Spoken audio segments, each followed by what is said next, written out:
I do these Ask Me Anythings with a lot of different groups, and they're very informal. And so they're really an opportunity to talk about anything.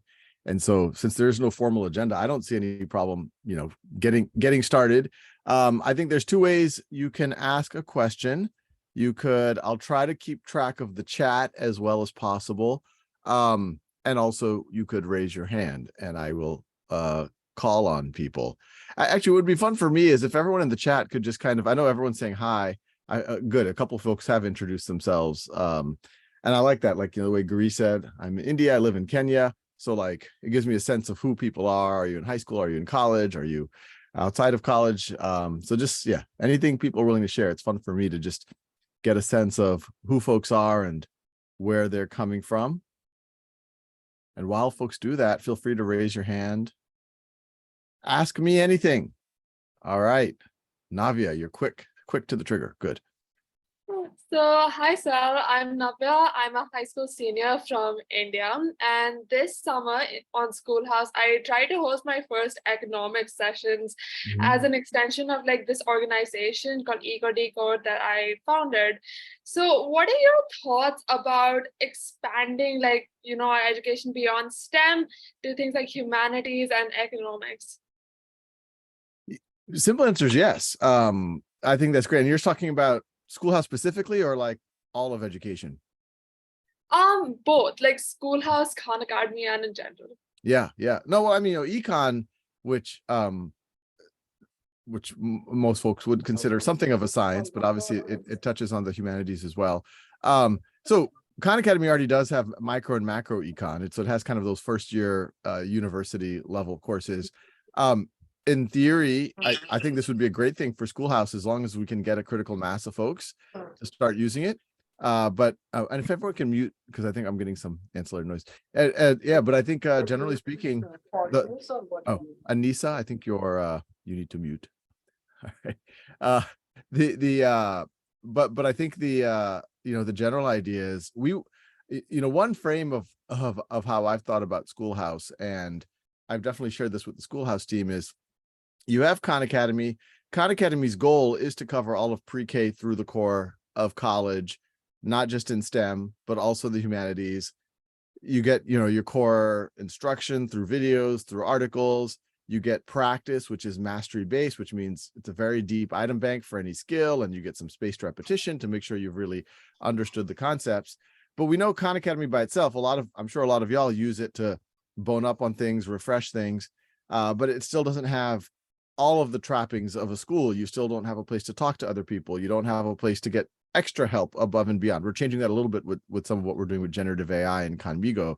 But one of the dreams of Schoolhouse is it starts to provide that extra layer of help above and beyond everything Khan Academy does. And the vision is that it eventually would cover everything that a typical school would, and potentially more than that maybe the things that schools should cover. And the real dream is eventually this work on Khan Academy and Schoolhouse can result in signals or credentials that you can use. And that's happening a little bit. Many of y'all know the certification that you get on Schoolhouse and then your reputation that you can build as a tutor. A lot of universities in the US are taking that very seriously. And I wouldn't be surprised if in the next few years some universities even view that as a requirement for admission into what they're doing. So simple answer is yes. Schoolhouse, there's a small full-time team. There's a lot of volunteers. So I think if there's enough energy behind it, a lot of this stuff we could figure out how. I think at the humanities, we'll have to figure out a way to certify the humanities, but I think some of the stuff around generative AI might be interesting. Thank you. That's very interesting. Yeah. Girish? Jay?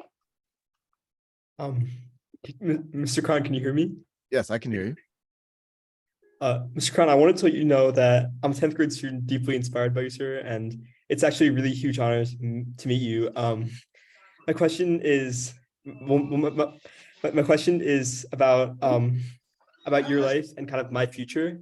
I go to a private international school in Kenya, and I really dream of providing everyone in the world access to the same level of education that I am so privileged to. And Alicia, can you mute Alicia? Okay, all right, keep going, Girish. And I want to take a similar path to you by studying at an Ivy League working in a finance, saving some money, and starting my own educational institution.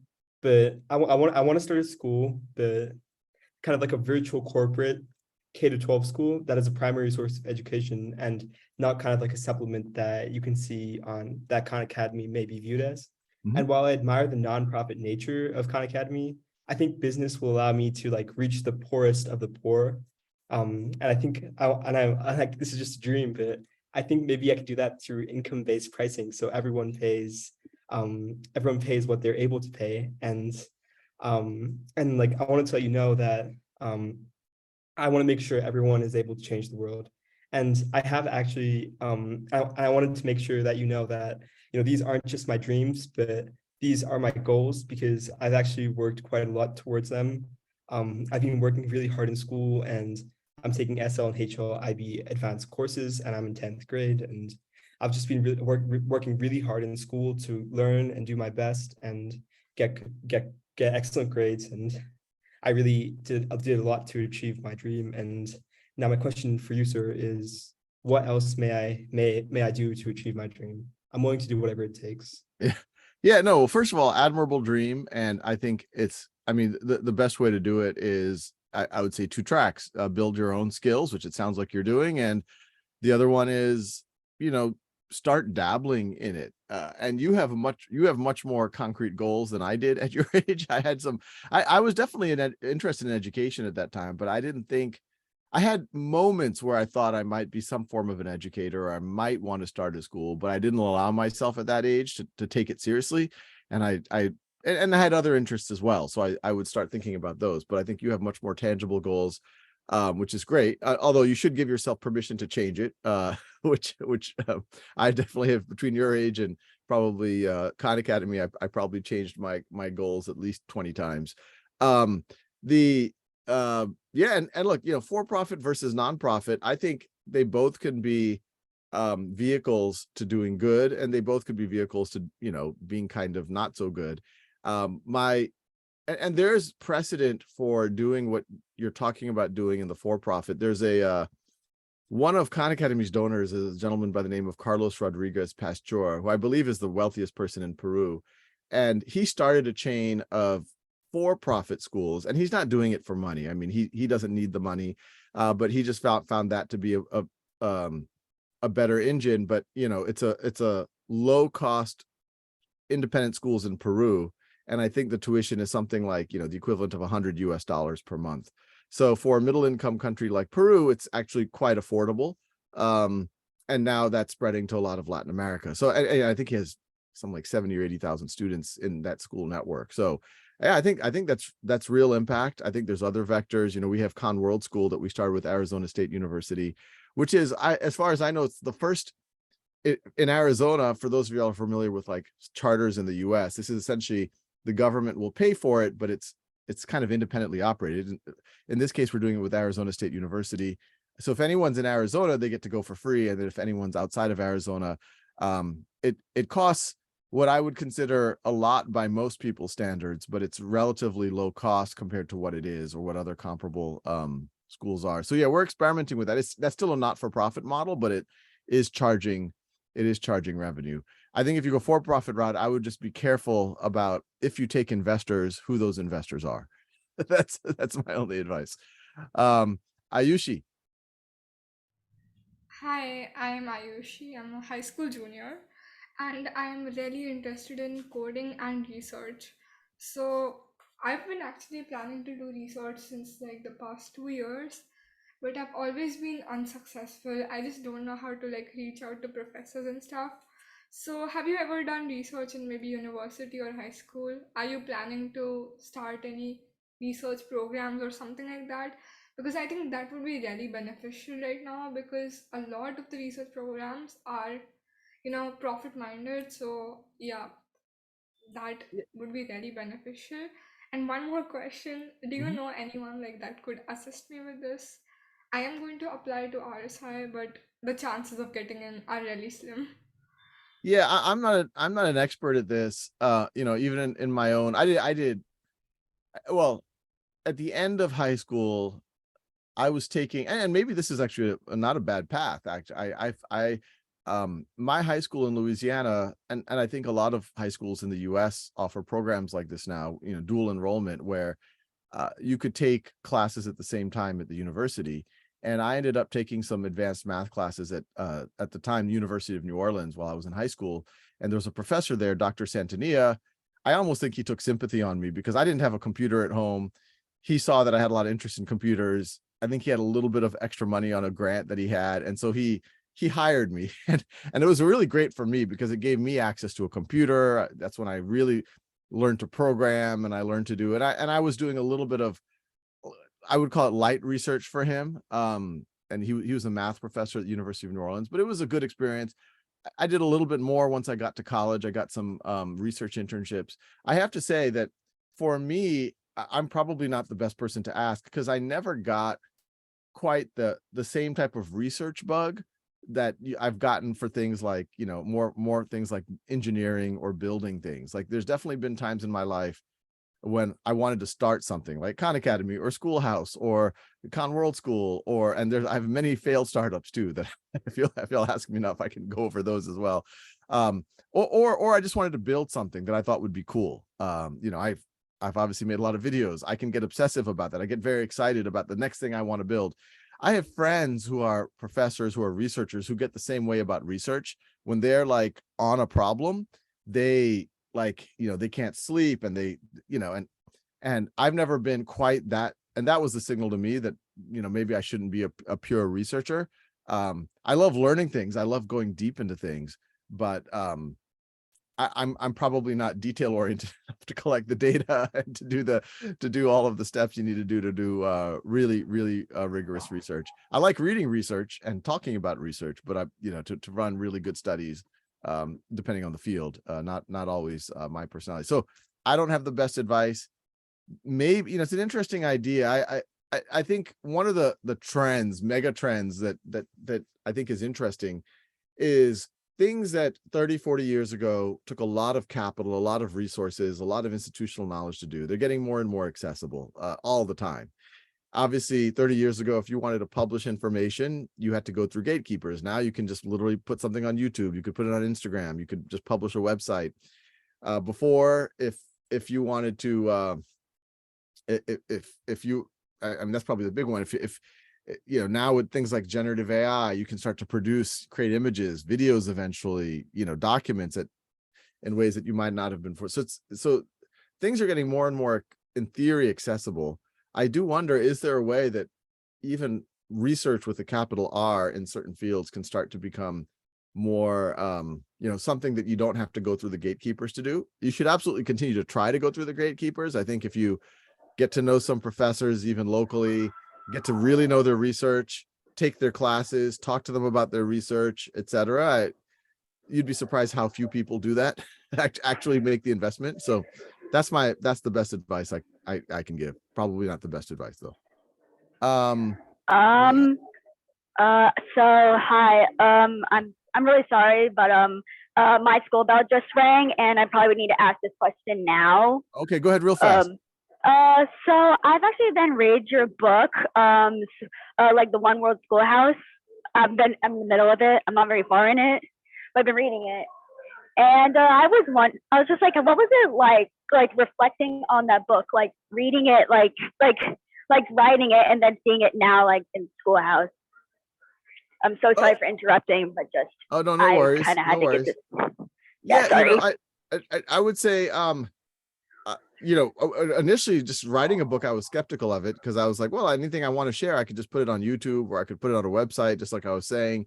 And why should I go through the traditional gatekeepers of a publisher and all of that? I have to say that it was actually a good experience to go through that.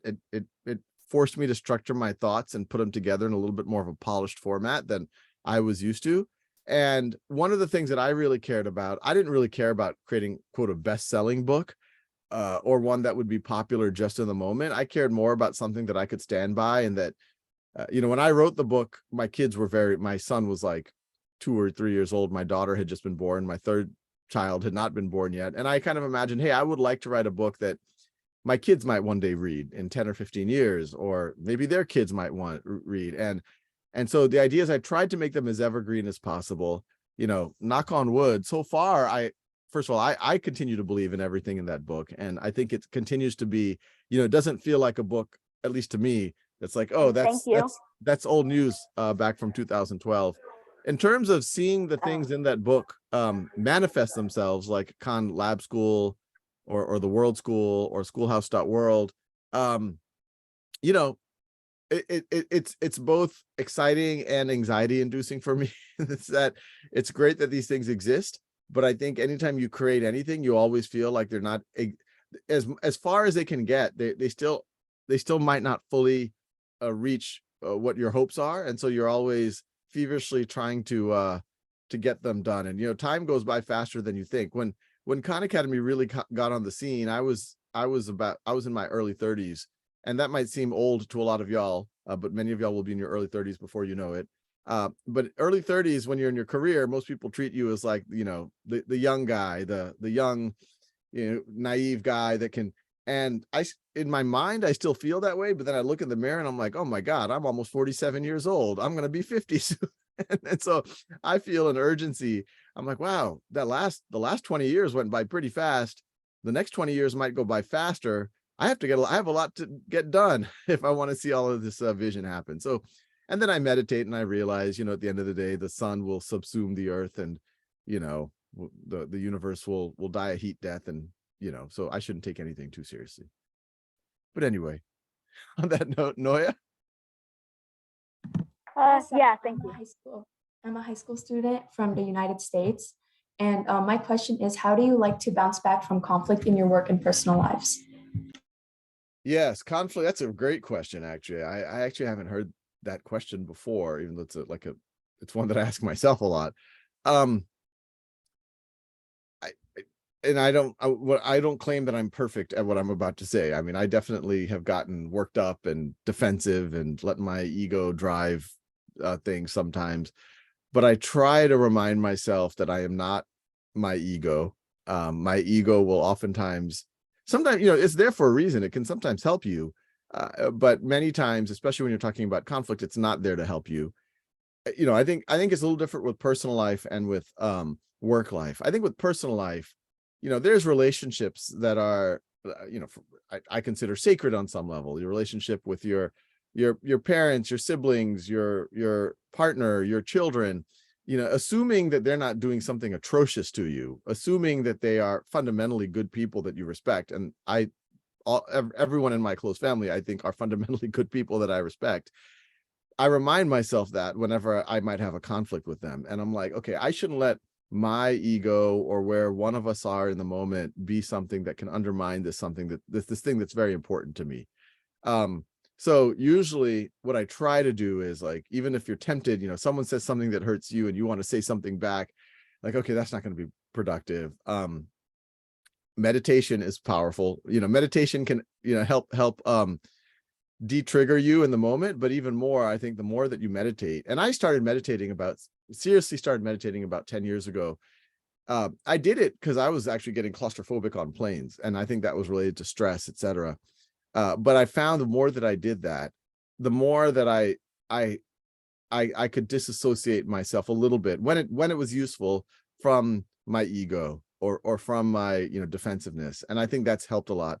I think in the workplace, generally speaking, if you're working with people, or at school, if you're working with people whom you fundamentally respect and value, then I think the same rules apply.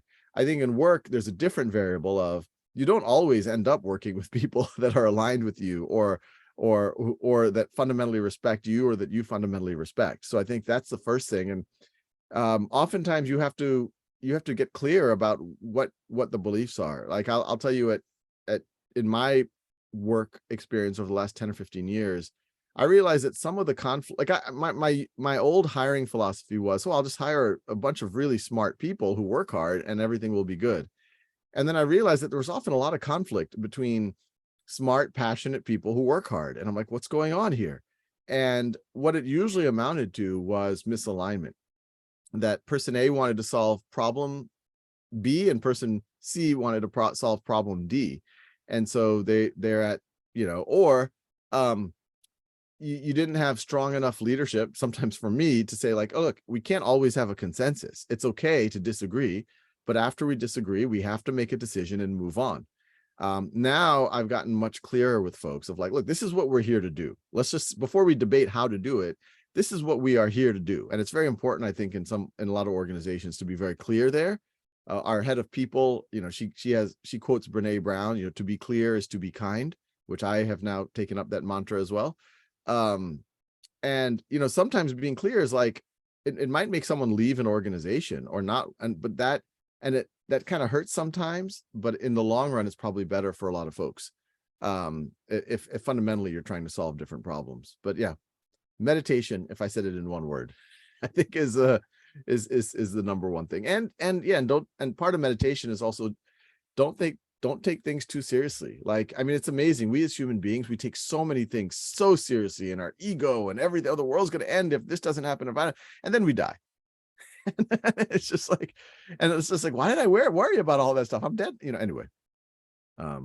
Thank you. I also get claustrophobic on planes, so you're not alone there. Oh, meditate. I will do that. Thank you. That solves a lot. Yes. Now I view a full flight. I just close my eyes and I say, this is meditation time. This is great. Anyway, MJ. Hi, it's so good to meet you. By the way, like, you're a really big inspiration to me, and I love all your Khan Academy videos. So I actually have 2 short questions. So first of all, I want to go into the computer science field. So I'm wondering what might be a good minor if I do go for a computer science major. And then I also want to help people in education, since, you know, sometimes the education system in America is a bit tricky. Like, I've had to skip grades, and I'm taking dual enrollment classes now. And I want to help people who like feel hindered or like they're not getting enough attention either. So what's one way that I can do that? I'll answer it. Well, I'll answer in reverse order. Schoolhouse is a great way to address the second. I mean, I was like you, and I'm guessing many of y'all, that I really enjoyed learning. I enjoyed all subjects, but I had a special joy for STEM subjects. Now I'm, you know, frankly, in the humanities, I have just as much interest, but and I love sharing that with other folks. And I used to run a tutoring program in my high school, but I would have loved something like Schoolhouse.world, where I could have helped support folks from all over the world. So I would say you could use Schoolhouse, which it sounds like you're already doing. And obviously you could find folks locally in your school or in your neighborhood or in your town who could use help or support. I don't think there's going to be any shortage of that, of people. As many of y'all know, I got started tutoring my cousins. That's how Khan Academy got started. So there might even be people in your own family who could use that support. So I would do that. If you're going to go into computer science, usually a very easy minor with computer science is math, and you could probably even double major in the two. They usually, in most schools, they have a lot of overlap between the two courses.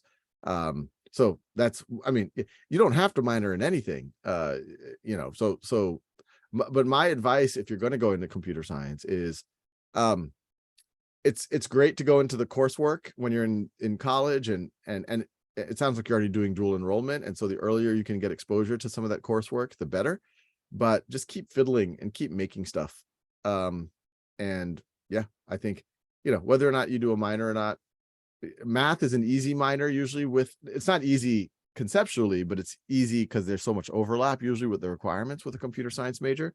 If you wanted to round yourself out for say industry, something like, depending what your university offers, something like business or finance could be an interesting way to, or accounting could be an interesting way to round that out. I mean, I think if someone has a CS background and some form of finance or accounting background at the same time, they are highly employable if that's what you want to optimize for. Statistics could be interesting as well, obviously, with all the work around data science, etc. So, you know, you're not gonna go wrong, especially with having that core interest in computer science. Right. Thank you so much. Sure. Ryan. Hello there. I'm Rayan from Malaysia. I'm 15 years old, heading to college next year. First off, thank you for Khan Academy. The calculus courses have helped me prepare for college, and the SAT prep led me to starting out as an SAT bootcamp tutor here at Schoolhouse. And having joined various volunteer teams, Schoolhouse has helped me immensely. But to my main point, when the announcement first came out that Khan Academy was doing the Kamingo thing, I had a little debate with my father about how AI is inevitable. So it's better that we incorporate it with education than we try to avoid it. But my question is actually, besides the usual students asking AI for answers, what are the primary disadvantages to integrating AI with education? More precisely, what should we be wary of as we move into this age of AI in education? Yeah, great question. The simple answer is everyone has, or a lot of folks have, perhaps your father is in this category, they have this vague sense that this is kind of scary. But people haven't done a good job of really articulating the tangible harms that it could cause. You mentioned the cheating one. That's a very tangible one. And I think there's ways to mitigate that, mainly by focusing on the process of how you create your writing or your homework versus just on the outcome. And that process could even involve an AI. That's one of the things that we're doing with Khanmigo. So if you just copy and paste from Chat GPT, even our AI will say, hey, I don't know where this essay came from, and tell the teacher that. So that's kind of how we're thinking about it. The other things, because we've been working about a year on it with OpenAI, and we started having the same debates internally at Khan Academy. The main ones were things, fears around potential bias, fears around what if students got into really in the rabbit hole conversations that got to negative places with the AI, et cetera, misinformation, hallucinations, it can make math errors, things like that. So that's the broad category of where I think the world's fears are. The reason, but what I've been trying to do, and some of y'all might have seen, I've been on the road a lot, giving a lot of speeches, and I've been on, I was in a group with President Biden and talking to them about it, and I'm pointing out that all of these potential harms or fears, these already exist in much bigger and more tangible ways with the internet, like or with human beings to some degree, right? If you're talking about bias, it is true that these large language models will train off of large amounts of information, much of which will have bias in it. But each model gets scrutinized by millions, tens of millions, hundreds of millions of folks. At least the mainstream models do, like GPT-4 or Llama or whatever else. And the AI companies, and then those who are using it, like Khan Academy, who are creating a layer on top of the model, we know that that's going to be the number one source of scrutiny. People checking it for bias. So I actually think there's, and people can check it, right? It's completely transparent. You can test it out. You can test out hard questions and see how it responds. And so I think there's a natural incentive for those who are creating these models to really try to get the bias as well as possible. And because it's transparent in a lot of ways, it's in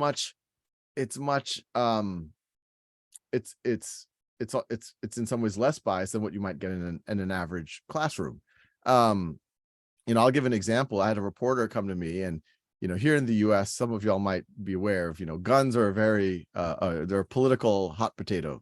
Half the country thinks it's ridiculous that we have a Second Amendment and right to bear arms, and then half the country thinks, no, this is a fundamental part of who we are as a country. We should, it's part of our culture, kind of this frontiers culture. We also, we should be wary of an authoritarian government, and people say, look what's happening in Ukraine right now. Thank God they have arms, and all of this type of stuff.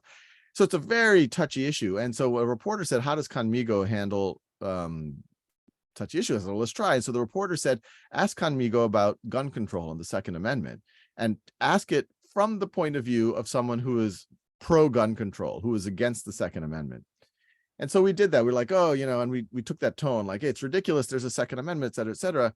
And Khanmigo did what I think very few, I think in the US, a large chunk of teachers would say, oh yeah, I think it's ridiculous too. And then the other half would say, no, the gun, this is a, I'm a proud, NRA member or something like that. But what Khanmigo did, it says, well, why do you think the Second Amendment exists? I'm like, oh, it's making me think about it. It's like, oh, well, yeah, I know it was written, at the time that we had just gotten through the American Revolution, and Britain was a government that didn't allow us to defend ourselves, and a militia. So I wrote that, and kind of goes like, oh yeah, that's pretty right. So why do you think it's persisted?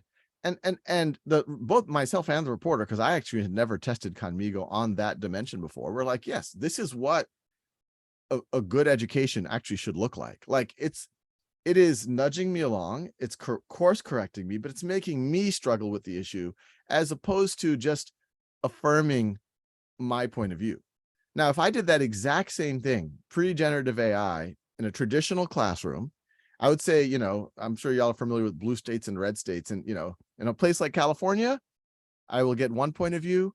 If I went to rural Texas, I will get another point of view. And I'm not probably going to get a lot of chance. I probably won't even have classmates who are taking the opposite point of view. I'm not really getting a chance to struggle with the issues, while here's generative AI is allowing me to do that. If I were to do a YouTube search or a web search for, and my search was like, I think the Second Amendment needs to go, all I'm going to find is other people who reinforce my beliefs. I'm unlikely to find someone who reinforces, who challenges my beliefs in a healthy way, in a constructive way. And so that gives me hope that actually, in some ways, generative AI used well, I think there's going to be a lot of negatives of it being used for fraud or authoritarian governments and et cetera, et cetera. But when it's used well, I think it can actually help challenge our assumptions, which is what education's all about. I think, the hallucinations, misinformation, as I said, the internet already has misinformation, and it's intentional misinformation. Like, people are intentionally spreading this stuff. The types of hallucinations that an AI, one, there's ways to mitigate it. And I think they're going to dramatically improve over the next 6 to 12 months. But they're also not intentional. They're not geared towards trying to back up a certain worldview or a certain point of view. So yeah, and some of the harms people say about people creating emotional bonds with AI and all of that, I don't know, but all I do know is there's a lot of young people that are getting a lot of emotional harm from social media right now, and that's well documented. And so if I were to regulate anything right now, I would probably take a hard look at social media. And generative AI, I would keep close tabs on it. I'd put reasonable guardrails on it, but I wouldn't assume too much until we actually see what's happening. My best guess. Thank you. That was enlightening. Yeah. And Ajib? Sir, can you hear me? Yes, I can hear you. Sir, first off, sir, I'm a huge fan. It's a great honor to speak with you. I really like your thoughts on like teaching like the mastery thing. So that is like really great thought on the teaching. So I have two questions. So first off is what to do when we feel so what to do when we feel lost in life. So like when we don't have a path, or like thoughts like will I be able to will I be able to achieve my goals? Will I be able to get what I want in life? Things like that. And my second question is that what to do when we feel like something is impossible to get, impossible to uh, achieve. So like thought like there's too much competition in life, and I can't cope up, things like that. Yeah, and you clipped out, but I think I got the essence of it, of both of your questions, which are both very good questions. I think this notion of sometimes feeling lost or hopeless or something like that, it's usually, let me think about it. I mean, I know it sounds like overly simplified, and I almost have the same solution to every problem, but I think if you meditate regularly, and it allows you to detach yourself from what you start to feel as being like these really serious things. And sometimes the serious thing in your life might feel like, oh, I want to achieve that thing, and what if I don't? Or I wanted to achieve that thing and I didn't achieve that thing. Or it might even be, I don't even know what to achieve. And so I feel like I'm wasting my time. I think, and sometimes that can even form a bit of a paralysis. I've definitely seen that happen to people where they want something so bad that and they're so stressed about it that they don't do anything about it. And so I find that you're more willing to take action actually if you're a little bit detached from it. It's good, it's okay to care, but when you get like really attached to it, that's when it starts to get a little bit unhealthy. So I know it sounds almost overly simple, but meditate 10-20 minutes a day for like 3 months, and my prediction is that you're going to some of these feelings are going to feel less intense, and you're actually, what you start to realize in meditation is that you aren't necessarily your thoughts, that you aren't your mind, that you are some type of a observer of your mind. And when you start to realize that, you can almost start to delegate to your mind. It's kind of like, I run Khan Academy. Khan Academy does a lot of things. There's 270 people at Khan Academy. There's some leaders who want to micromanage everything and who are stressed about everything that the organization will do. And there's no way that one human being can like think about what 270 people are doing. And so you'll just stress yourself out and probably get in their way too. Now there's another way where if you kind of align the team, have the right folks on the team, you start to delegate to the team. And every now and then they're gonna surface something to you that you might have to think about. But for the most part, it's going to be better for everyone. I actually view my mind in the same way. Like our minds are these incredibly complex things, only a small sliver of which is conscious. When you meditate, you start to learn to have, you just kind of start to observe the thoughts that keep surfacing to you. As you observe them and as you realize that they aren't you, they kind of slow down a little bit, and you realize that you don't have to like get lost in them as often. And I think that's also and sometimes when you give that your mind a little bit of freedom, it will provide solutions to you that you didn't even ask for, but you're like, oh, that's an interesting idea, mind, maybe I will do that. And so I think the same thing is true of if you feel like, look, wow, things are so competitive. And I have to tell you, my whole life, yes, no matter when I was in a lane where there was a lot of other people in that lane, yeah, I did well, but very seldom was I like the best in the country or the best in the world at these things. I could always find people who are better at one of these, I would say fairly crowded lanes. But what I found for myself, and what I've also seen over time, is as long as you just keep putting one foot in front of the other, and keep moving forward, just try to say, hey, I'm going to try to make this week better than last week, today better than tomorrow. You'd be surprised how few people do that consistently over years or over decades. You're going to find yourself in a pretty good place in 5 or 10 years if you do that.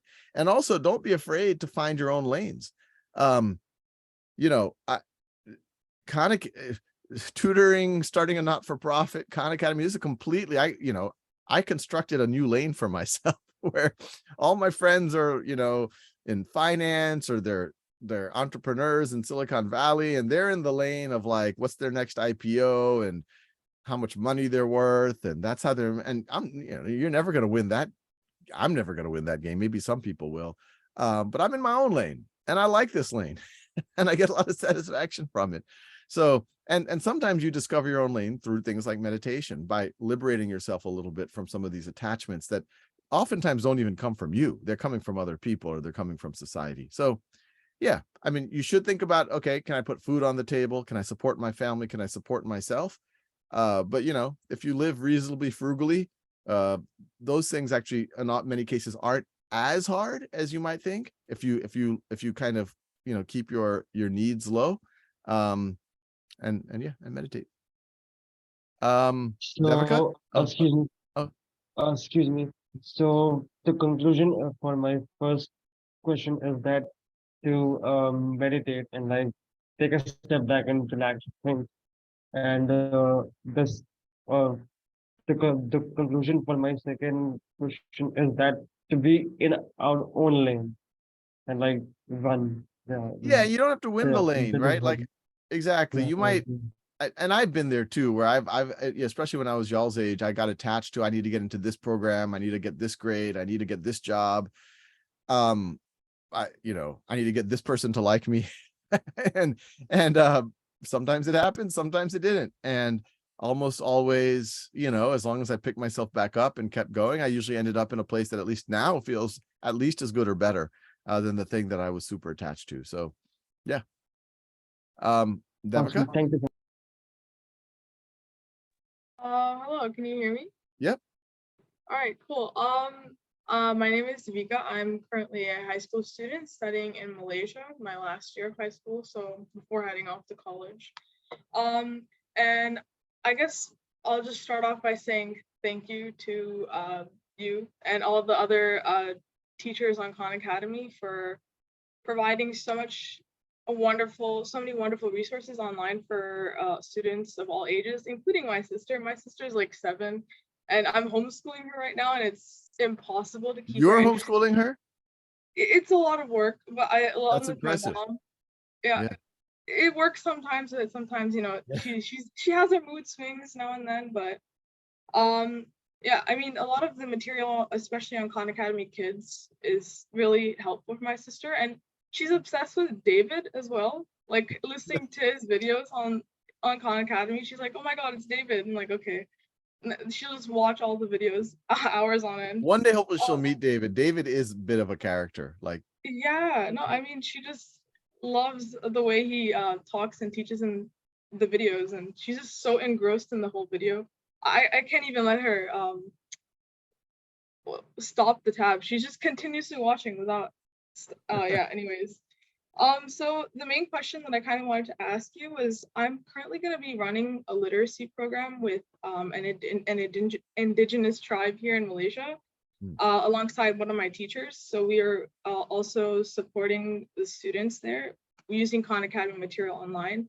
And I guess my main question, encompassing everything that I just said, was what were some of the most significant challenges that you faced in building and growing Khan Academy, and what exactly were the lessons that you learned from those challenges? yeah, I think the biggest challenge when you want to start really doing something at scale, you're going to start needing resources to do it. And unless, you have, actually, I'd say even if you are a billionaire, it's actually not great to necessarily do it all yourself, because you don't just need dollar resources, you need buy-in from other folks. And I've actually seen some efforts where some very wealthy people try to do it on their own, and since they didn't get buy-in from other folks, it doesn't necessarily go anywhere. So yeah, you need buy-in, validation, you need resources. And when you're starting from scratch, that's hard, especially when you're younger, etc. So the best way to get those things, and it goes to the previous answer, is just keep putting one foot in front of the other. And another hard thing is you're going to have your share of skeptics that think what you're doing is a waste of time. Now, sometimes they have some valuable advice there, and it's very hard. Any kind of entrepreneurship, even social entrepreneurship, it's very hard to know, okay, maybe I just have to power through a little bit harder, or maybe this isn't a good idea and I should quit. It's very hard to know how much you have to. So you have to come up with your own metrics by which whether you are moving forward. In the case of Khan Academy, it was, I knew my cousins had benefited tangibly from it, so I knew it was worth tutoring them. I had a day job. I didn't think it was worth quitting my day job to tutor my cousins, but I knew it was worth tutoring them. It was worth my time. Then they gave me positive feedback on the YouTube videos I was creating, on the exercises I was creating. I had a day job still, so I was like, this is worth my time. This is interesting. I started getting letters from folks all over the world saying how, they were enjoying the content I was creating. That gave me confidence. Once again, I didn't know whether it was something I could do as my day job, but it gave me confidence that I wasn't wasting my time, that I was creating value for the world somehow. You fast forward 2008, 2009, there was about 50 or 100,000 folks using it. So that was the data that I kept getting onto. Okay, here are the letters of how it was helping people, and then the numbers keep growing, and one could extrapolate this and say, hey, one day this could reach millions. So in a rational world, this should be something real. Now, in certain ways, I had some advantages. In certain ways, I had some disadvantages at that point. Some of the advantages I had at that point is, I had gotten my education, I had gone to good colleges, I had worked in competitive fields. So I think people took me seriously. Like when I went to philanthropists, they say, "Oh yeah, look, this this guy seems to know what he's doing." They took me seriously not only because of what Khan Academy was doing, but also my background and my resume and all that. But that was also a little bit of a curse, because I also had, even in my own mind, thoughts like, and definitely people in my life were telling me, "Look, you have an MBA, you got a CS degree, you making good money in a hedge fund. Why on earth would you give that?" And every year, in the hedge fund world, every year you're making like 30-40% more than the year you made before. And why would you give that up, Sal? Like, are you crazy? It's like to like and so it does become a little bit of golden handcuffs, or almost reputational handcuffs. But yeah, I mean, so I think some of the hardest things is you have to come to terms with what you genuinely want in life, and be really honest with yourself about that. And then if you can pursue this thing in a framework where it's not inconsistent with what you genuinely want, like I'll tell you, this was not very few people go through this, but I went through this because I was getting so much emotional reward from working on Khan Academy and getting these letters. And I didn't hate my hedge fund job. I actually found it quite interesting, and it was paid very well. But my heart kept going towards Khan Academy. And I sat down, and my wife is obviously part of this conversation, because it's not just my future, it's both of our futures we're talking about, and our whole family's future.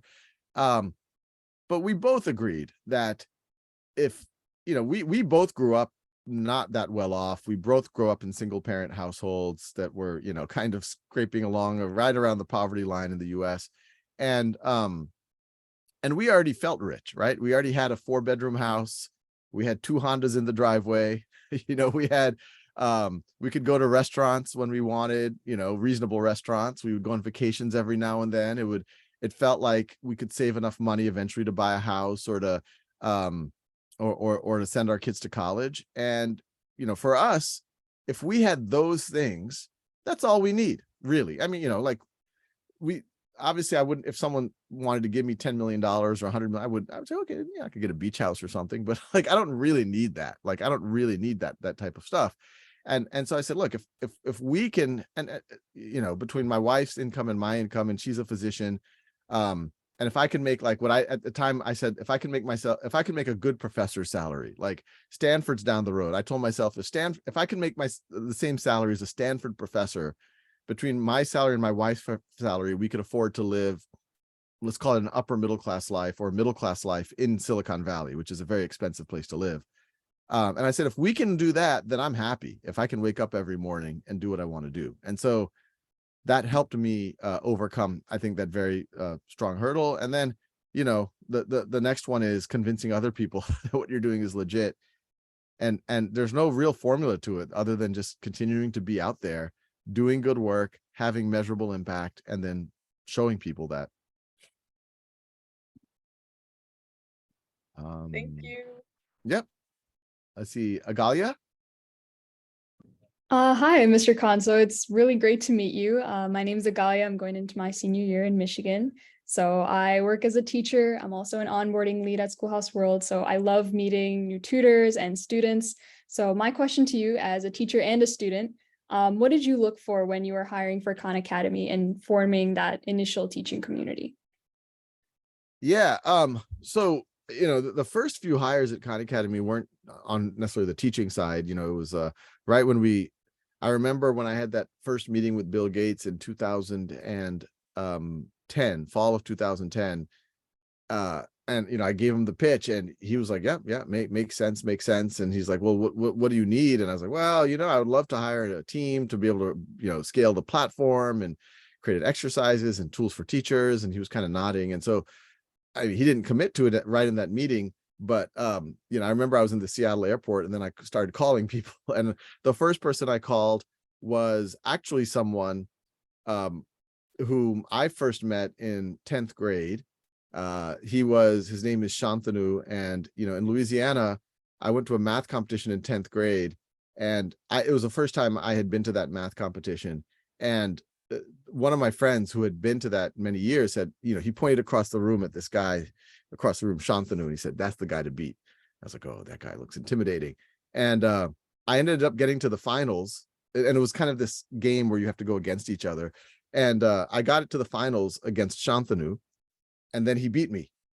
And I'm like, "Oh, damn, Shantanu." And but then later we both ended up together being on the team that represented our state in the nationals. So we ended up becoming team members. So I got to know him well.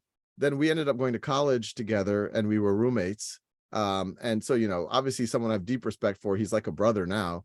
And so at the time he was working at McKinsey and Company, and both of us had just had our first children, and he had to do a lot of travel, and I knew he wasn't liking it. And so he was the first call I made after that meeting with Bill Gates. Like, "Shantanu, I know you don't like traveling for McKinsey. I need help, really setting this up as an organization." When you set up an organization, you have to do all the accounting, the business operations, the HR, like there's so much stuff you have to do, bank accounts, etc. I'm like, "Shantanu, you want to be the chief operating officer here, and really help this get off the ground?" So he was the first call. So it was actually a pretty sensitive time, because you can imagine there were already like newspaper articles about, like, there was one from Fortune. You could find it. It says, "Meet Bill Gates' favorite teacher," and it was me, apparently. and when that happens, that's cool, but there's a lot of people who start calling you to get access to Bill Gates, and you don't know who you can trust. And so that's when you start to gravitate to the people who you knew wanted to talk to you even when you weren't friends with Bill Gates, and that you trust and you respect and that are very smart, etc. So Shantanu was the first call I made. The second call I made, there was actually two guys, one Ben Caymans, the other was Jason Rosoff. This is summer of 2010, before Bill Gates and Google and all of them have come on most people's radar.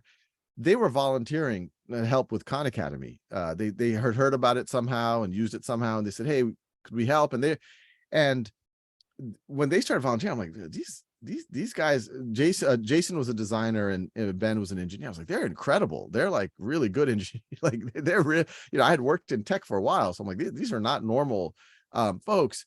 And then so it's like I remember mentioning to a friend that, "Hey, these guys are, they're like, who are these folks?" And I said, "Oh, this guy Ben Caymans." I was like, "Oh, Ben Caymans is working with you?" I was like, Ben Caymans?" And some of y'all might not know now, but there's this organization, Fog Creek. Ben and Jason were the lead of design and lead of engineering at Fog Creek. The most famous thing that Fog Creek did is they're the actually original creators of Stack Overflow. So they were some of, so they were the next two people.